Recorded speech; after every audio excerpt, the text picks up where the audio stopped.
नमस्कार साथियों, संस्कृति आईएएस के यूट्यूब चैनल पर आप सभी का स्वागत है। मेरा नाम चंद्रशेखर है। आज के सेशन में हम बात करने वाले हैं बॉन्ड और यील्ड के बारे में। दरअसल इंडियन एक्सप्रेस में एक खबर प्रकाशित हुई है और उसमें ये कहा गया है कि पिछले 10 वर्षों में जो यील्ड है, बॉन्ड का यील्ड, उसमें गिरावट आई है और 4.12% के आसपास उसमें कमी देखने को मिली है। तो ये यील्ड क्या होता है और यील्ड को की गणना हम कैसे करते हैं, कैसे समझते हैं कि जो बॉन्ड है उसके विपरीत होता है या नहीं होता है। इसको समझने के दो तरीके हैं। पहला तरीका ये है कि मैं आपको केवल ये बता दूं कि जो बॉन्ड होता है, बॉन्ड के विपरीत या इन्वर्स रिलेशन होता है यील्ड में। ठीक है, यहाँ पर बता करके मैं निकल सकता हूँ। दूसरा तरीका ये है, अब वो आपके ऊपर है, आप उसे समझें या ना समझें। दूसरा तरीका ये है कि मैं एक एक शब्दों को विस्तार से समझा दूं और तब मैं वहाँ पर आऊँ कि क्यों ऐसा हुआ है, अमेरिका का क्या प्रभाव है या अमेरिका से संबंधित जो नीतियाँ रही हैं उन नीतियों का इस पर क्या प्रभाव रहा है, यानी कि भारतीय बॉन्ड पर और यील्ड पर। ठीक है, तो एक एक करके हम विस्तार से समझेंगे। यहाँ पर देख लेते हैं जो खबर प्रकाशित हुई है, इंडियन एक्सप्रेस में ये खबर प्रकाशित हुई है। यहाँ पर देखिए, why India 10 year bond yield declined. ठीक है, डिक्लाइंड शार्पली, ये बात हो रही है। ठीक है, अब उसमें कमी आई है, तो कमी क्यों आई है एक एक करके थोड़ा सा यहाँ पर समझ लेते हैं, फिर आगे बढ़ेंगे। ये कहा गया है कि आरबीआई ने अप्रैल में 80,000 करोड़ के बॉन्ड खरीदने की घोषणा की है। 80,000 के बॉन्ड खरीदने की घोषणा की है। इसके बाद भारत का 10 साल का बॉन्ड यील्ड 6.49% पर आ गया है। ठीक है, पहले मान लेते हैं 10% पर रहा होगा। आरबीआई का यह कदम बैंकिंग प्रणाली में तरलता बढ़ाने के उद्देश्य से उठाया गया है। साथ ही ये भी कहा जा रहा है, यदि आरबीआई रेट कम करता है तो बॉन्ड यील्ड और गिर सकता है। ये विशेषज्ञों का कहना है। लगातार ये खबरें चर्चा में रही हैं। अब एक एक करके बात कर लेते हैं। मान लीजिए आरबीआई यदि बॉन्ड खरीदता है तो उस पर क्या प्रभाव पड़ेगा। तो बॉन्ड क्या है, सिक्योरिटी क्या है, एक एक करके पहले इसको समझ लेते हैं। पहले इसको समझा देता हूँ, फिर आगे बात करता हूँ। तो गवर्नमेंट सिक्योरिटी, जैसे मान लीजिए कि ये एक पेपर है और इस पेपर पर कुछ बातें लिखी हुई हैं, इस पर कुछ अंक लिखा हुआ है और ये एक ऐसा दस्तावेज है जिसके माध्यम से मैं बाजार से, यानी कि बैंक से भी चाहूँ या किसी व्यक्ति से चाहूँ तो वित्त एकत्र कर सकता हूँ। ठीक है, नॉर्मली ऐसे समझ लीजिए। तो चूंकि ये जारी किया गया है सरकार के द्वारा, तो मैंने इसको कहा कि यह गवर्नमेंट सिक्योरिटी है, गवर्नमेंट सिक्योरिटी है। और इस गवर्नमेंट सिक्योरिटी को आरबीआई समय समय पर, जैसी आवश्यकता होती है, अगर सरकार को ये लगता है कि कल्याणकारी कार्यों को करने के लिए उसके पास वित्त की कमी हो रही है, तो ऐसी स्थिति में सरकार गवर्नमेंट सिक्योरिटी जारी करके आरबीआई के माध्यम से जारी करती है और बेच करके वहाँ से वित्त एकत्र कर सकती है।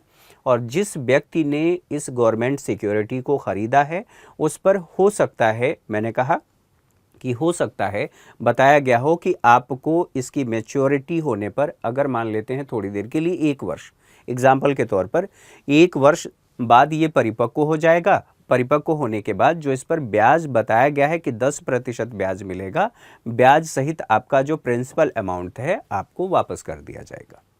ठीक है, तो ये काम आरबीआई ने कर लिया और आरबीआई ने, मान लेते हैं, 1 लाख जो बॉन्ड है उसको बेच दिया और बेच करके जो वित्त एकत्र हुआ, सरकार ने उससे अपनी ज़रूरतें पूरी कर ली। अब आरबीआई अपनी मौद्रिक नीति का प्रयोग करता है समय समय पर अर्थव्यवस्था में तरलता को नियंत्रित करने के लिए। और चूंकि नियंत्रित करने की बात है तो इसका मतलब ये हुआ कि अगर आवश्यकता है तो लिक्विडिटी को कम करना, और यदि आवश्यकता है, जैसी परिस्थितियां हैं वो देखा जाएगा कि इन्फ्लेशन कैसा है, उसके हिसाब से वो चाहें तो लिक्विडिटी को बढ़ा भी सकती है। ठीक है, आरबीआई की बात कर रहा हूँ। अब आरबीआई ने क्या किया, थोड़े समय के लिए मान लेते हैं आरबीआई ने इसको बेचा, यानी कि विक्रय किया। विक्रय किया किसको? गवर्नमेंट सिक्योरिटी को बाजार में बेचा। खरीदने वाले कौन हैं? तो मान लेते हैं यहाँ पर बैंक हैं, बैंकों ने खरीदा, आप भी खरीद सकते हैं, बैंक ने फिलहाल मान लेते हैं खरीदा। तो इसी चीज को, और दूसरी स्थिति हो सकती है इसको क्रय किया गया। ठीक है, और ये भी कौन कर रहा है? बैंक ने चूंकि खरीदा है तो बैंक ही इसको बेच भी रहा है वापस, किसको? आरबीआई को। अब ये स्थिति देखिए, ये हम मान रहे हैं कि ये आरबीआई है। ठीक है, आरबीआई। आरबीआई ने कहा, ये जो बैंक हैं इन बैंकों को कहा, ठीक है, ये बैंक है, आरबीआई ने इनको जब बेचा, ठीक है, क्या बेचा? Government security. तो मैं इसको कह रहा हूं ऐसे, गवर्नमेंट सिक्योरिटी जब बैंकों को दिया और बैंकों से कहा कि आपको मैच्योरिटी पीरियड के बाद ये इतना ब्याज प्लस आपको आपका प्रिंसिपल अमाउंट मिल जाएगा। अब जो मनी थी बैंक के पास, बैंक ने कहा कि निवेश का सुरक्षित विकल्प है, चूंकि सरकार बेच रही है तो निवेश का सुरक्षित विकल्प है, लोन हम दे रहे हैं अपने ग्राहकों को, हो सकता है कि वो लोन एनपीए हो जाए, एक काम करते हैं यहाँ पर निवेश करते हैं। तो बैंकों ने इस गवर्नमेंट सिक्योरिटी को खरीद लिया। खरीदने के बाद जितने अमाउंट का था, मान लेते हैं 10 लाख सिक्योरिटी थी और प्रत्येक सिक्योरिटी की कीमत 1 लाख रुपए थी। तो जितना अमाउंट बनता है उसके हिसाब से बैंकों ने आरबीआई से वो बॉन्ड खरीद लिया या सिक्योरिटी खरीद लिया और उसका जो पैसा बनता है उसको आरबीआई को दे दिया। तो अब मनी जो है यहाँ से वित्त कह लीजिए, वित्त कहाँ पर आ गया? आरबीआई के पास आ गया। अच्छा, अब इसका प्रभाव इन पर क्या पड़ेगा? इनके पास लिक्विडिटी कम हो गई। लिक्विडिटी कम हो गई तो बताइए, मतलब इनके पास पैसे की कमी हो गई, और कमी हो गई तो क्या ये पहले की तरह ही अगर वो अमाउंट इनके पास रहता तो अपने ग्राहकों को कम ब्याज दर पर ऋण दे पाते? तो इससे जितने ग्राहक जितने अधिक मात्रा में ऋण लेते, अर्थव्यवस्था में उतनी ही वस्तुओं और सेवाओं की डिमांड होती। और आप ऐसे भी कह सकते हैं, इसको दूसरे तरीके से कहें तो उपभोग और निवेश व्यय बढ़ता, और जब ऐसा होता तो अर्थव्यवस्था की ग्रोथ होती। अब दूसरी स्थिति सोचिए, अब बैंक के पास लिक्विडिटी कम हो गई तो अपने ग्राहकों को ये ऋण देगा तो जरूर, लोन जरूर देगा, लेकिन ब्याज दर, चूंकि इसकी क्षमता कम हो गई है तो ब्याज दर अधिक लेगा और कम लोगों को ऋण दे पाएगा। यानी कि अब अर्थव्यवस्था में लिक्विडिटी कम हो जाएगी, ठीक है। और चूंकि जब ऐसा होगा तो ग्रोथ रेट प्रभावित होगी, ठीक है। अच्छा, अब एक और स्थिति देखिए, यहां पर विक्रय किया तो ऐसी स्थिति में, ठीक है, यहां पर आरबीआई के पास पैसा आ गया। अब मान लेते हैं क्रय कर रहा है, तो क्रय कर रहा है तो उस बॉन्ड की मैच्योरिटी पीरियड 1 वर्ष थी, एग्जाम्पल के तौर पर मान लीजिए। तो 1 वर्ष के बाद आरबीआई उन सभी बैंकों को क्या कहेगा कि भैया आप एक काम करिए, आप ना अपना, ठीक है, ये जो प्रिंसिपल अमाउंट है इसके साथ साथ जो आपका ब्याज बनता है वो हमसे ले लीजिए और हमको सिक्योरिटी वापस कर दीजिए। तो अब मनी फ्लो कहाँ से कहाँ हो रहा है? आरबीआई से बैंकों में हो रहा है, और चूंकि बैंकों में मनी फ्लो हुआ है तो बैंकों के पास लिक्विडिटी बढ़ गई है। तो अब मैं कहूँगा लिक्विडिटी बैंक के पास बढ़ गई है। दूसरे तरीके से कहूँ तो बैंक की ऋण देने की क्षमता बढ़ गई है। तो बैंक यह क्या करेगा, अब अपने अधिक ग्राहकों को कम ब्याज दर पर ऋण देगा, जिससे अर्थव्यवस्था में लिक्विडिटी बढ़ जाएगी। और जब अर्थव्यवस्था में लिक्विडिटी बढ़ेगी तो हम उसे कहेंगे कि इससे उपभोग और निवेश व्यय बढ़ेगा, ठीक है। यहाँ पर घट रहा था, यहाँ पर बढ़ रहा है। तो एक तो ये स्थिति है। अब बताइए, यहाँ पर कहा गया है कि 80 करोड़ के बॉन्ड खरीदने की घोषणा किया है, यानी कि बाजार में बॉन्ड की जो डिमांड है वो बढ़ जाएगी। डिमांड बढ़ जाएगी, और जिस चीज़ की डिमांड बढ़ती है, बताइए उसका प्रभाव क्या होता है उसके मूल्य पर, ये भी आप लोगों को पता है। फिलहाल के लिए यहाँ तक चीज़ें रखते हैं, अब आगे बढ़ते हैं। एक तो ये बात है। दूसरी बात, अब हमें ये समझना है विस्तार से, जो अभी हम लोगों ने देखा है कि सिक्योरिटी क्या होती है, बॉन्ड क्या होता है, और बॉन्ड के साथ साथ हम लोगों को ये भी समझना है यील्ड क्या होता है। देखिए,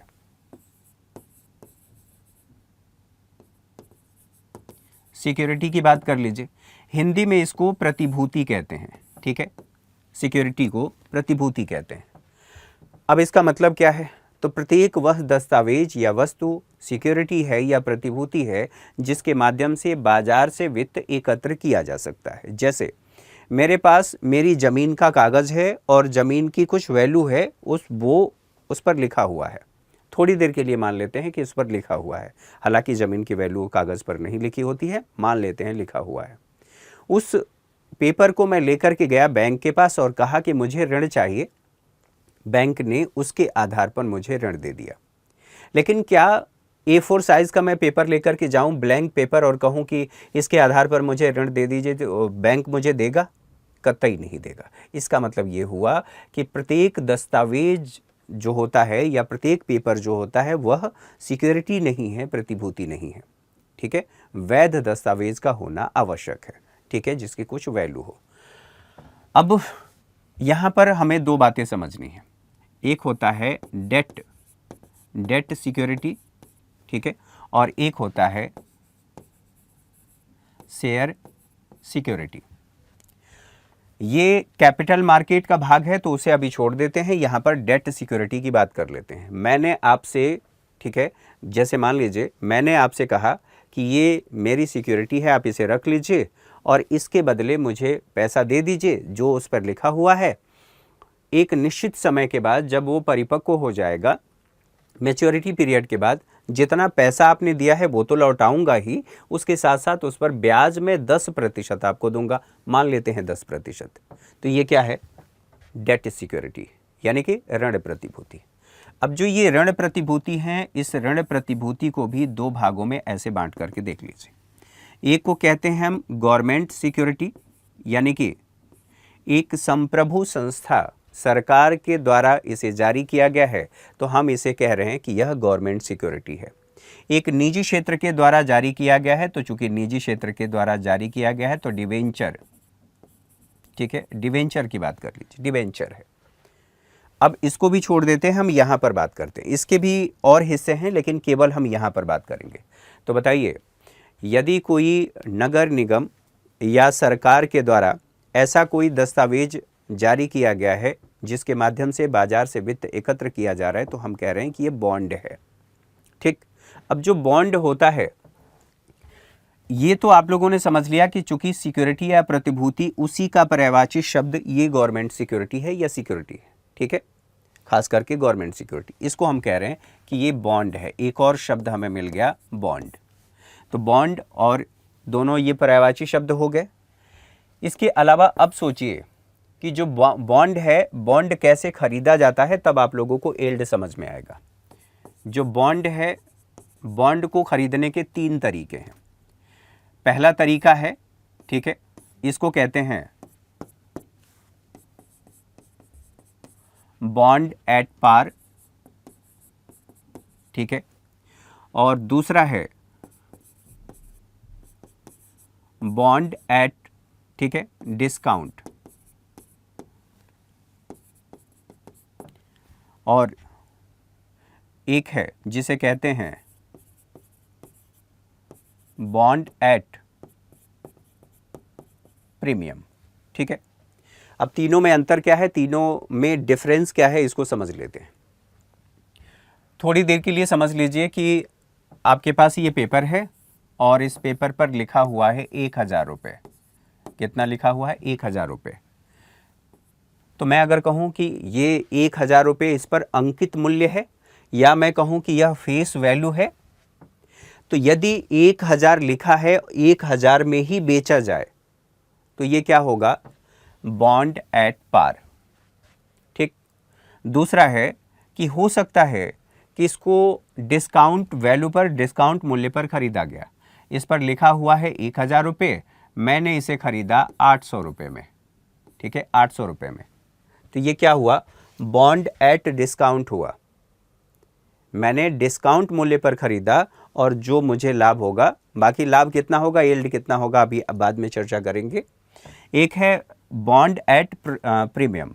ठीक है, इसका मतलब क्या है? जैसे कुछ ऐसी ट्रेनें हैं, जैसे तेजस या इस तरह की जो भी ट्रेनें हैं, उन ट्रेनों में जब आप टिकट लेते हैं तो अगर आपने पहले बुक किया है, या फ्लाइट की टिकट की भी बात कर लीजिए, पहले बुक कर लिया है तो आपको सस्ता पड़ेगा।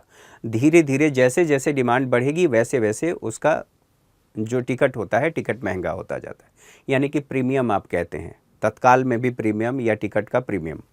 ठीक, तो बॉन्ड एट प्रीमियम का मतलब है कि जो इस पर अंकित मूल्य है यानी कि फेस वैल्यू है, फेस वैल्यू से अधिक मूल्य पर यदि बेचा जाए और खरीदा जाए तो उसे कहा जाएगा बॉन्ड एट प्रीमियम। ठीक है, बॉन्ड एट प्रीमियम। यहां तक चीजें क्लियर हैं। अब बॉन्ड एट प्रीमियम, यहां तक तो बात समझ में आ गई। अब मान लीजिए ये बॉन्ड खरीदा गया, बॉन्ड कितने का है? 1,000 रुपये का है। थोड़ी देर के लिए समझिए, 1,000 का बॉन्ड है और इस पर यह कहा गया कि आपको 10% ब्याज मिलेगा, 10% ब्याज मिलेगा।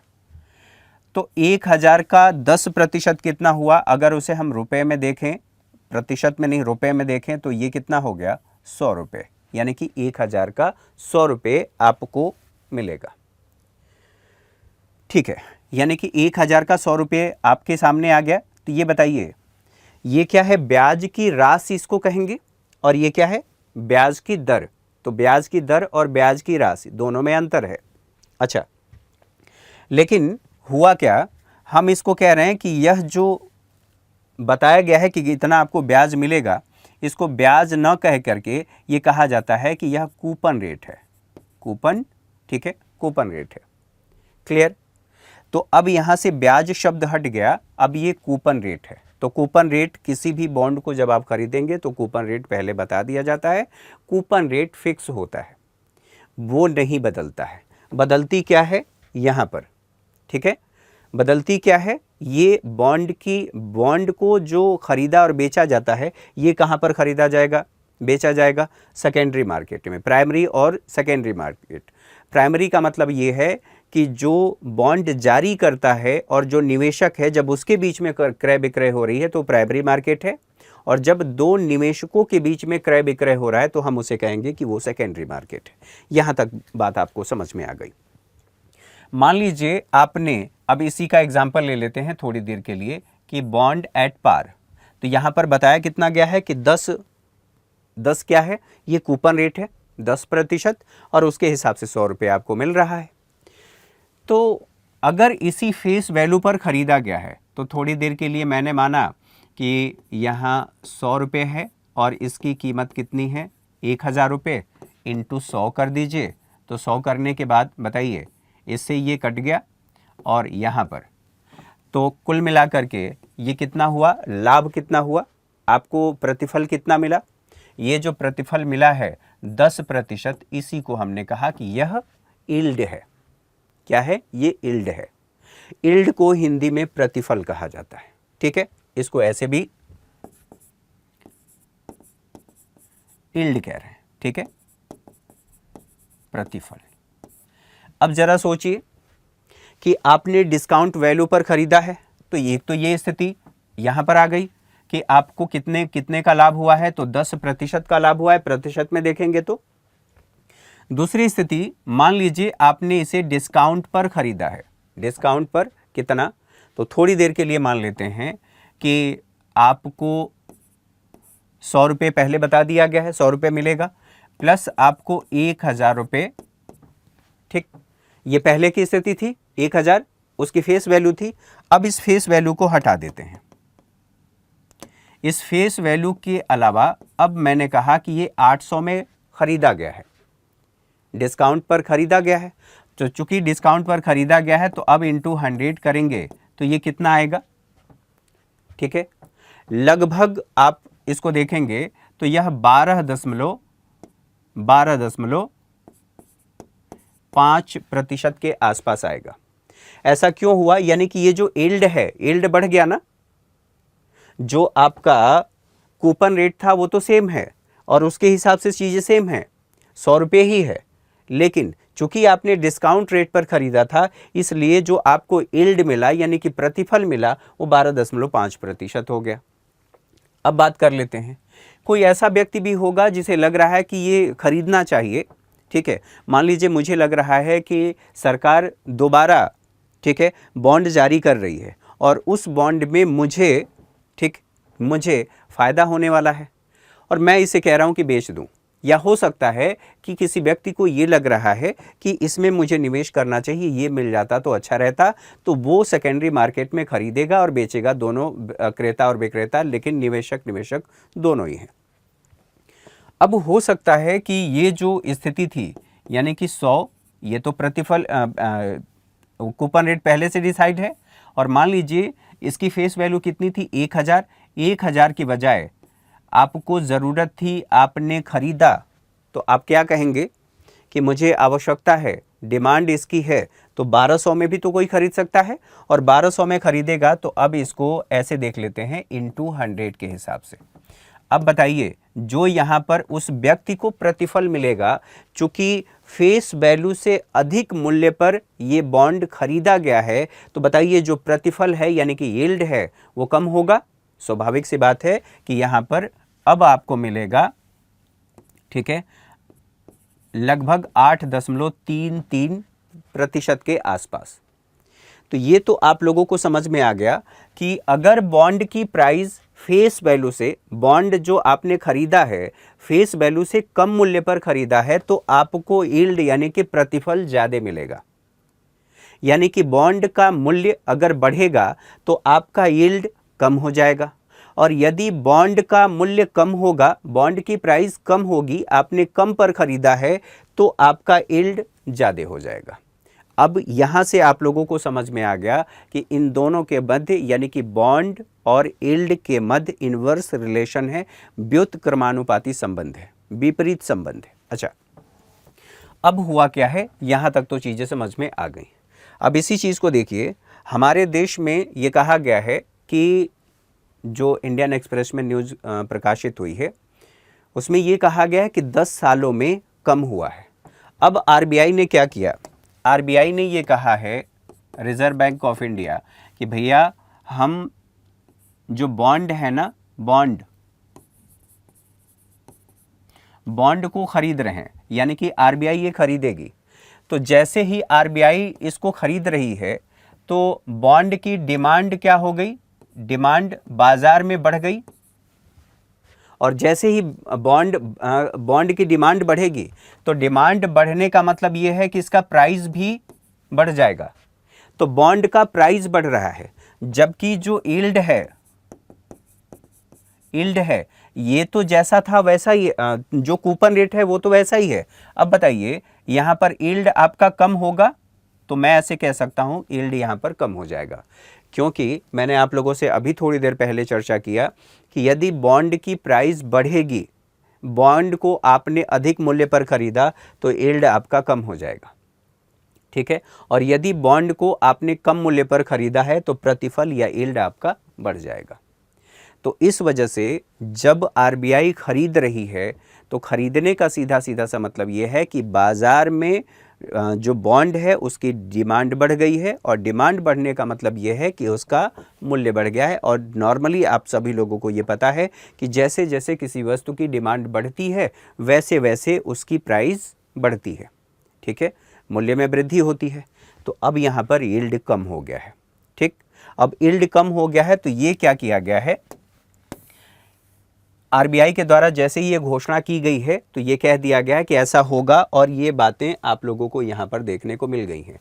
यदि आरबीआई रेट कम करता है, ठीक है, तो बॉन्ड यील्ड और गिर सकता है, ठीक।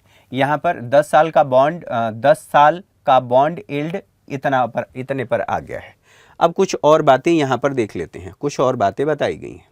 ये क्या कहा गया है, आरबीआई का बॉन्ड खरीदने का जो ऐलान किया गया या घोषणा की गई है, आरबीआई ने अप्रैल में कहा था कि इतने करोड़ के बॉन्ड खरीदेंगे, ठीक है। इसके साथ साथ जब आरबीआई बॉन्ड खरीदता है तो उसकी कीमत बढ़ती है, और यील्ड यानी कि मुनाफा अपने आप गिर जाता है, जो मैंने आपको बता दिया। फिर अमेरिकी बॉन्ड की बात करें और उसका क्या प्रभाव है, इन सभी बातों को एक बार यहाँ पर समझ लेते हैं, फिर आगे बढ़ते हैं। अमेरिका के राष्ट्रपति डोनाल्ड ट्रंप, उन्होंने रेसिप्रोकल टैरिफ लगाया। रेसिप्रोकल टैरिफ का मतलब ये है कि मान लीजिए मैंने आप पर, अपने आप को रख करके देखिए, मैंने आप पर 25% टैरिफ लगाया। जब भी कोई देश, मान लीजिए मैं आपको कुछ बेच रहा हूँ, तो जब बेचा जाता है तो उस पर कुछ वो आप कुछ टैरिफ लगाएंगे, तो टैरिफ लगाएंगे तो उस वस्तु की कीमत बढ़ जाएगी, और हो सकता है, इस बात की संभावना है, और सही भी है कि जैसे जैसे उस वस्तु की कीमत होगी, कीमत बढ़ेगी, उसकी प्रतिस्पर्धा करने की क्षमता कम हो जाएगी, क्योंकि उससे सस्ती वस्तुएं बाजार में यदि उपलब्ध हैं तो उसका प्रभाव भारत के या मेरे वस्तु पर पड़ेगा, क्योंकि मेरी वस्तुएं महंगी है तो जल्दी कोई खरीदेगा नहीं। तो अमेरिका ये कह रहा है, यानी कि डोनाल्ड ट्रंप ये कह रहे हैं कि विश्व के लगभग सभी देशों ने अमेरिका के साथ ठीक नहीं किया है। उन्होंने बहुत ज़्यादा टैरिफ लगाई है जो अमेरिका से दूसरे देशों में वस्तुएं भेजी जाती हैं या निर्यात की जाती हैं या एक्सपोर्ट की जाती हैं। तो दूसरे देशों ने वहाँ पर टैरिफ लगाया है तो हमारी वस्तुएं महंगी हुई हैं और इससे हमारा बाज़ार प्रभावित हुआ है, तो मैं भी टैरिफ लगाऊंगा। तो जब जिन देशों ने जितना टैरिफ अमेरिकी वस्तुओं पर लगाया है, अमेरिका के राष्ट्रपति ने ये कहा है कि हम उन देशों के वस्तुओं के आयात पर उतनी ही टैरिफ लगाएंगे। फिलहाल के लिए उन्होंने 50% के आसपास सभी देशों पर टैरिफ लगाया है, भारत पर 26% टैरिफ लगाया है। अब ये बात है कि अमेरिका में अगर ऐसा कुछ होता है तो उसका प्रभाव भारत पर कैसे होगा। एक और खबर है जो आप लोगों को समझ लेना चाहिए, जान लेना चाहिए। जैसे ही उन्होंने, यानी कि ट्रंप ने ये कहा कि हम इन देशों पर इतना टैरिफ लगा रहे हैं, टैरिफ लगाने की वजह से वहाँ का जो शेयर बाजार है लगभग 6.5 अंक के आसपास या 6 अंक के आसपास गिर गया। सवाल ये उठता है कि आखिर क्यों गिर गया, कैसे गिर गया, गिरने की वजह क्या है। तो गिरने की वजह ये है कि थोड़ी देर के लिए सोचिए, अधिकांश जो यूएस की कंपनी है, मान लेते हैं यूएस की कोई कंपनी है, ये कंपनी जैसे मान लेते हैं एप्पल के बारे में, एप्पल अपना अलग अलग देशों में, ठीक है, निवेश किया है, वहाँ पर वस्तुओं को बनाता है, फिर वो अमेरिका जाते हैं, अमेरिका से बन करके फिर अन्य देशों में चले जाते हैं। ऐसी बहुत सी कंपनियां हैं जो अमेरिकी तो हैं, लेकिन वो कंपनियां अलग अलग देशों में अपनी यूनिट स्थापित की हैं, वहाँ पर उत्पादन करती हैं और उत्पादन करके फिर कहीं पर आता है, असेंबल होता है, अमेरिका में आ रहा है, असेंबल हो रहा है, फिर वहाँ से जा रहा है। तो यानी कि अब वो अमेरिका से जा रहा है, तो अमेरिका की वस्तु हुई और अमेरिका की वस्तु हुई, तो इसका मतलब ये है कि उस पर टैरिफ लगेगा।